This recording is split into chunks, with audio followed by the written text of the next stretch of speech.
On avait mis en place des observations assez longues au travers de membres d'associations,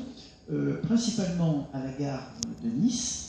pour mettre en évidence non seulement les contrôles aux faciès, mais également le fait que ça portait sur des durées de temps qui pouvaient être irrégulières. Nous avions projeté à ce moment-là de faire une saisine très particulière du Conseil de l'Europe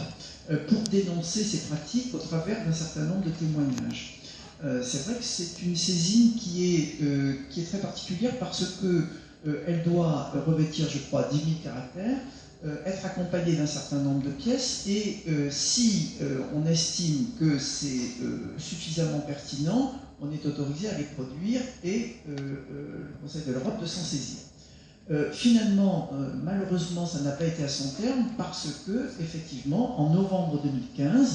la France a procédé à une notification de réinstallation du contrôle aux frontières qui est une règle exceptionnelle du code frontière Schengen. Ce que je vous dis là, nous ne l'avons pas compris tout à fait tout de suite dans toutes les conséquences que ça pouvait avoir. Toujours est-il que c'est donc depuis novembre 2015 qu'on vit une situation qui est très particulière ici, et le thème d'ailleurs de votre colloque correspond tout à fait à ceci, puisque je lis la fabrique locale de la frontière.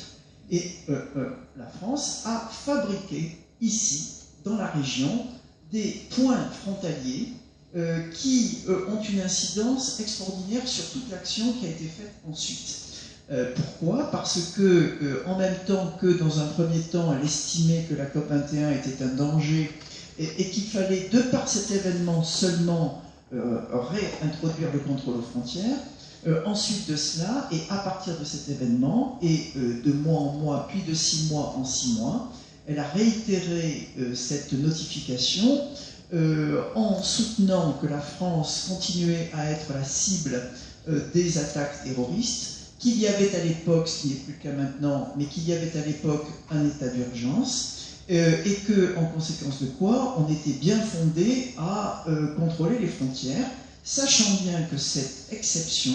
ne concerne en aucune façon les flux migratoires. Et nous démontrons bien sûr, au travers de toutes les observations, que ceci est parfaitement détourné, puisque par définition, on surveille les flux migratoires et les migrants qui passent.